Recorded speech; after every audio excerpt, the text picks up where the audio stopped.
Boa tarde, começa agora mais uma edição do Gazeta Entrevista, no Acre, 1h26, estamos ao vivo e peço a participação de vocês pelo WhatsApp, pelas redes sociais.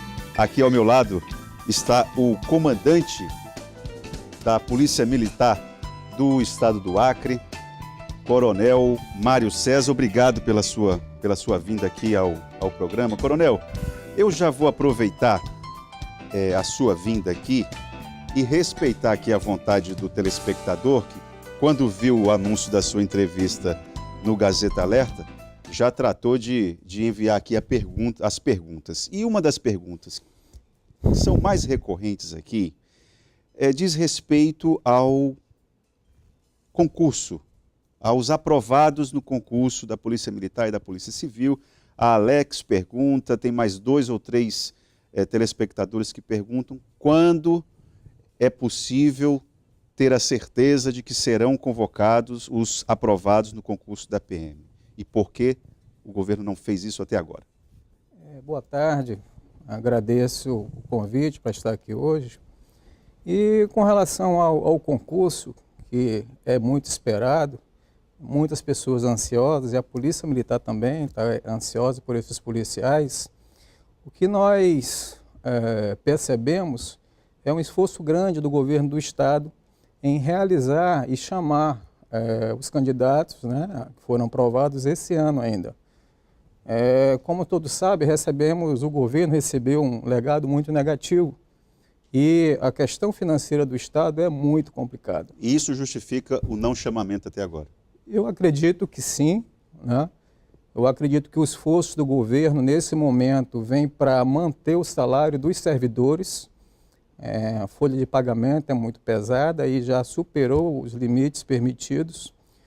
O governador é uma pessoa responsável e tem plena consciência disso, mas também comprometido com suas promessas de campanha, tanto que já disse que no segundo semestre serão chamados os policiais. Comandante, hoje quantos homens estão sob seu comando? Hoje temos 2.300 policiais em todo o estado. Para que o policiamento fosse feito de uma forma mais efetiva, qual seria o número ideal? Olha, o número ideal é sempre difícil de se alcançar, porque existem questões orçamentárias que têm que ser observadas. É claro que esses 250 policiais, quando forem admitidos, né, na instituição... Eles já vão preencher um buraco de gente que já está se aposentando também, né? Com certeza. Temos aí um número grande de policiais se aposentando. É importante a renovação dos quadros da Polícia Militar. E é claro que é importante a vinda desses policiais. Nós trabalhamos hoje para otimizar o efetivo que temos em cima da análise criminal e nos pontos quentes onde acontecem os crimes. Estamos procurando colocar o policiamento ostensivo nesses locais. As nossas operações, elas são diárias e desde o dia 2 de janeiro até agora, em todo o estado, já ocorreram 1.330 operações, né? É um esforço grande da Polícia Militar. De janeiro, do 1º de janeiro até agora? Até agora. Então, é um esforço, né, que a Polícia Militar faz e é um reforço ao policiamento ordinário que acontece em todos os municípios, em todos os batalhões e no atendimento 190. Agora, comandante, essas 1.300 operações? Sim. 1.300 operações até agora, durante o ano de 2019, não foram suficientes para diminuir. O governo fala que houve diminuição do número de mortes violentas, mas ter 32 assassinatos ou mortes violentas em janeiro, 28 em fevereiro e de ontem para hoje mais 2 é de lascar, né? Sim. Então, assim, essa relação que a gente percebe também o esforço do policial. O policial, eu creio que o cidadão reconhece esse esforço do profissional da segurança pública. Acho que isso fica muito evidente. Uma coisa é ser esforçado e a outra coisa é ser eficiente. Sim. Né? Parece que essa relação não está muito positiva, não. Talvez você tenha essa ideia porque não tem os números, né, dos resultados dessas operações. Então, foram apreendidos 188 armas de fogo, só nesse período, 180 armas de fogo. Você imagina quantos crimes foram evitados com a apreensão dessas armas, né? O nosso policial, ele está diuturnamente nas ruas buscando a prevenção e baixar os índices. Os índices criminais, comparado ao mesmo período do ano passado, nós tivemos no estado uma redução de 33% das mortes violentas. Claro que elas continuam ocorrendo, a violência é muito grande, não só aqui, mas em todo o Brasil, mas o nosso trabalho ele busca trazer tranquilidade. É claro que isso não vai mudar de uma hora para outra. E vários outros atores têm que se envolver para que haja uma cultura de paz, se construa uma cultura de paz e se vença, né, o crime organizado. Coronel, eu aproveito, o senhor falou aí a respeito dos vários outros atores, eu aproveito aqui uma pergunta que veio de Capixaba. O Clevison Araújo e o Josa perguntam o seguinte: se a proposta de campanha do governo atual foi cumprida acerca do reforço policial nas fronteiras. Bom, isso aí, de que forma o senhor pode responder ao Clevison e ao Josa, uma vez que o policiamento de fronteira é uma atribuição do governo federal? Nós também trabalhamos e muitas dessas operações que eu mencionei acontecem na área de fronteira, Brasileia, Plácido de Castro, Assis Brasil, ali no trevo de Senador Guiomar, né? Então as operações elas são diárias, o reforço ao policiamento desses municípios também é grande, com várias operações feitas pelo Batalhão de Operações Especiais e o Batalhão Ambiental.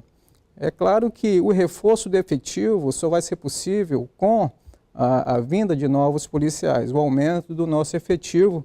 E também já estamos preparando uma proposta ao governo para trazermos alguns policiais da reserva para reforçar, né, esse trabalho nas fronteiras. Quantos da reserva, Coronel?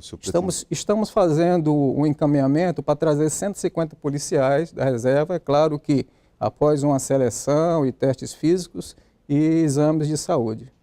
Coronel, tem uma denúncia aqui, praticamente, que é feita pelo João Vitor.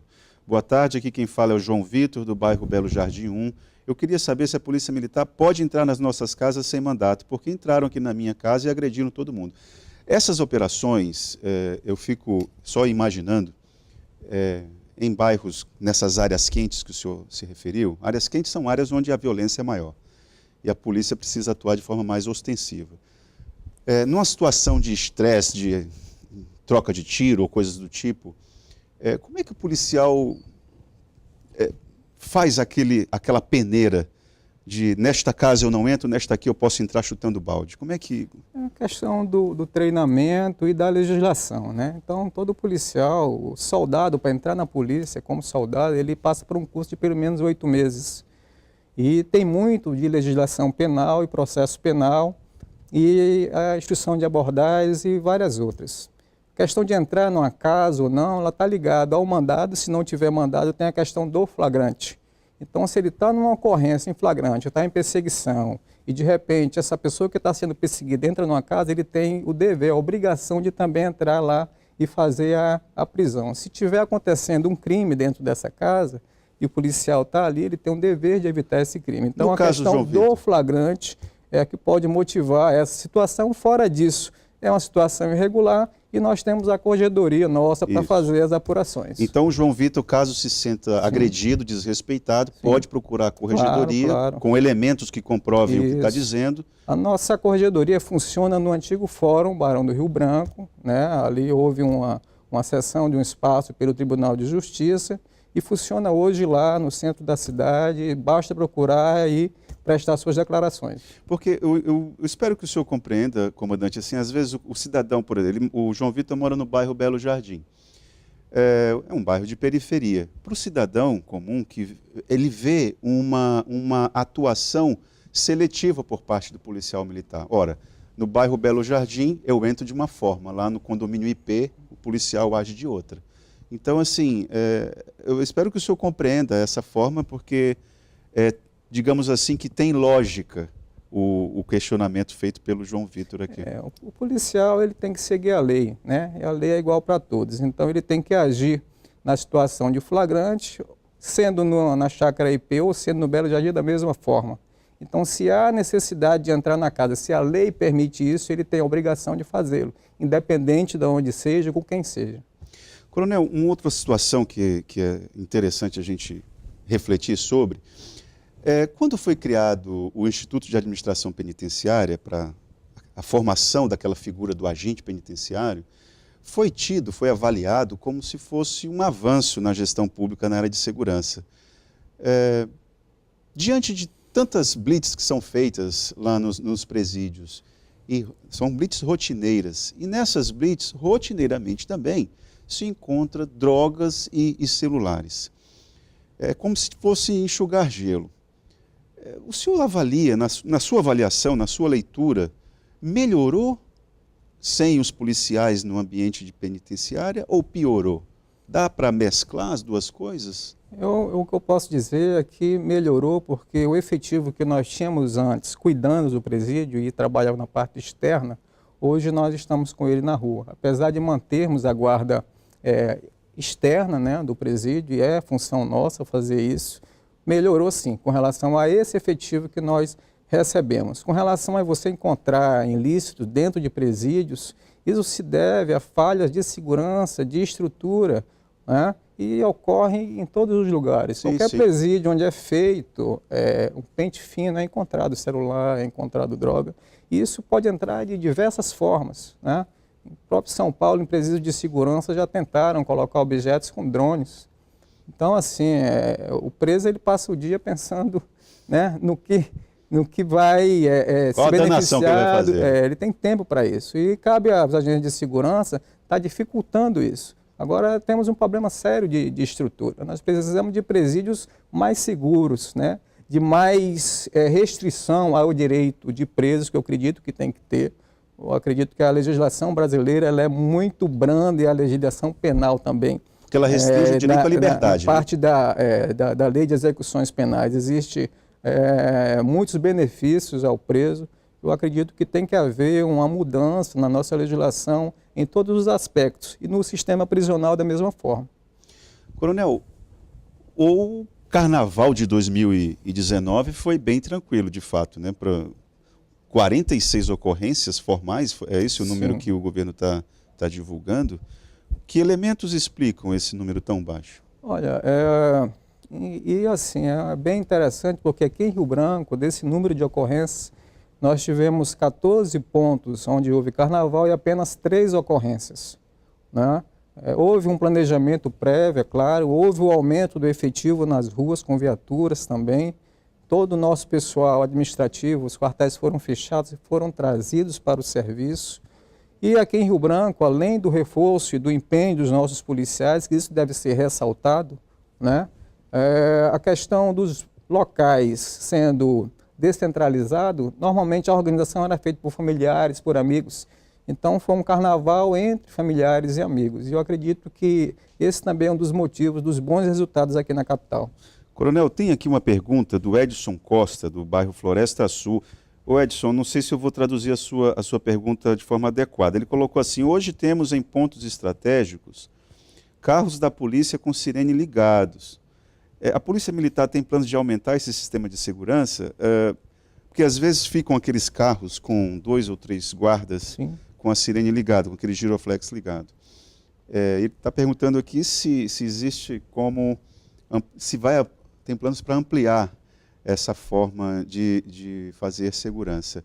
Eu lembro o seguinte, Coronel, ano passado, o governo trabalhou com aquela estratégia não é uma estratégia nova, mas aquela estratégia de ocupar espaços onde, nesses pontos quentes aí que o senhor falou, a criminalidade estava muito alta, entendendo que a ocupação por parte da polícia e de outras ações do poder público poderia inibir o crime. Não deu certo. Ano passado, o senhor também era oficial, fazia parte da equipe que elaborava as estratégias de ação. O que deu errado? O ano passado eu estava na reserva remunerada. Estava na reserva? Né? Fui reconvocado para assumir o comando agora em janeiro. Mas o senhor... é algo que nós conhecemos, né? Porque temos aí 28 anos de polícia militar. Então, esse tipo de policiamento é uma das operações que é feita, chamada visibilidade. E é importante a presença do policial na rua nesses pontos, para serem vistos, para transmitir a sensação de segurança. E a ampliação desse tipo de operação, ela é possível, sim, e é importante, sim, mas desde que haja, né, as condições de aumento de efetivo e de viaturas. Esse ano a segurança pública tem muito a ser aportado para a Polícia Militar com relação a equipamentos, a viaturas ainda, muitos projetos em andamento e treinamentos também, né? Então, é claro que temos aí pouco tempo de comando e de governo, mas acreditamos que os resultados vão melhorar ao longo dos meses desse ano. Porque talvez tenha sido até uma situação semelhante à que aconteceu no Rio de Janeiro com as UPPs, aquela lógica de ocupar espaços públicos. O problema é que a ocupação de espaços públicos unicamente com ação policial, a comunidade não responde da forma adequada, né? Teria que ter outras ações de governo paralelas ao policiamento. E não me parece que a situação foi amenizada. Aqui tem o Davi Paiva, pergunta a questão das abordagens policiais. Ele questiona que essas abordagens às vezes são feitas de forma agressiva demais, não dosando a força. É sempre aquela questão da relação direta entre o policial e o cidadão, que o policial certamente fala assim, mas aqui não tem escrito que eu sou bandido, não é isso? O raciocínio sempre é esse. Mas quando o cidadão... A resposta é, quando o cidadão se sente agredido... Corregedoria, assim, o policial ele deve ser cortês, mas deve abordar com segurança. E o cidadão que é abordado, ele tem a obrigação, o dever de colaborar com as forças policiais e com a sua abordagem. Então, muitas vezes, a recepção dessa abordagem pelo cidadão também é agressiva. E é claro que isso vai gerar uma reação, uma força a ser vencida, né? A abordagem ela deve ser feita de forma cortês, mais segura, porque realmente não se sabe quem está abordando. Numa abordagem, um policial ele tem que ir com a arma em condições de uso, porque ele pode ser recebido a bala, porque isso hoje é uma realidade em todo o Brasil, né? No nosso estado é recente, mas já está acontecendo também. Então, o nosso policial ele tem que cuidar primeiro da vida dele, para depois cuidar da vida dos outros. E ele faz isso todos os dias. E a abordagem deve ser feita de forma eficiente e respeitosa ao cidadão. Agora, quando houver necessidade do uso da força, ele tem a obrigação de usar a força e fazer valer a lei. Comandante, para encerrar nossa conversa, que o nosso tempo já acabou, o que o governo do Acre está fazendo para que a relação com o Exército brasileiro aqui no Acre seja mais próxima? Eu pergunto isso porque eu já escrevi várias vezes sobre o assunto no site aqui da Gazeta.net. O Exército é importante demais. Vou repetir, para não dizer que eu estou só criticando o Exército. O Exército é importante demais para fazer só o que ele tem feito até agora aqui no Acre. O Exército poderia ser muito mais efetivo, mas isso não é uma responsabilidade apenas do comando aqui, não. Se não houver uma decisão de Brasília para fortalecer os quartéis aqui nessa região, fica complicado. Daí é que entra a política, daí é que entra o trabalho de vocês. O que está sendo pensado? O nosso governador já tem buscado, né, essa integração, esse apoio, esse fortalecimento. Já teve por várias vezes em Brasília, né, com o comando do Exército, com a Senasp, com o Ministério da Justiça. Essa é uma ideia que deve ser colocada em prática daqui a alguns meses, porque o Exército ele deve vir reforçar as fronteiras. Isso é importante que se faça para que os quartéis aqui do nosso estado tenham condições também de fazer suas operações, né, com homens suficientes para manter algo contínuo e constante. Né? Não adianta você fazer de formas pontuais em alguns locais operações em poucos dias, né, de forma bem periódica. É algo que tem que ser constante, mas realmente precisa de um trabalho político e de decisões, né, que venham de Brasília, para que se aumente o efetivo e se fortaleça os comandos aqui do Exército. O Exército é um parceiro nosso, fazemos várias operações em conjuntos durante o ano e assim, eles são muito criteriosos no planejamento e na execução de suas operações. Mas é um parceiro forte que nós precisamos dele e da Polícia Federal também e Rodoviária Federal também, que precisam ser fortalecidas, na área de fronteira, acreditamos que isso deva ocorrer com esse atual governo, né? Então, acredito que ao longo do ano essas ações integradas e esse reforço deva acontecer. Comandante, queria agradecer a sua participação aqui no Gazeta Entrevista. O espaço está aberto assim que o senhor tiver mais informações a respeito da segurança pública. Ok, eu que agradeço, ficamos à sua disposição. Gazeta Entrevista volta em instantes.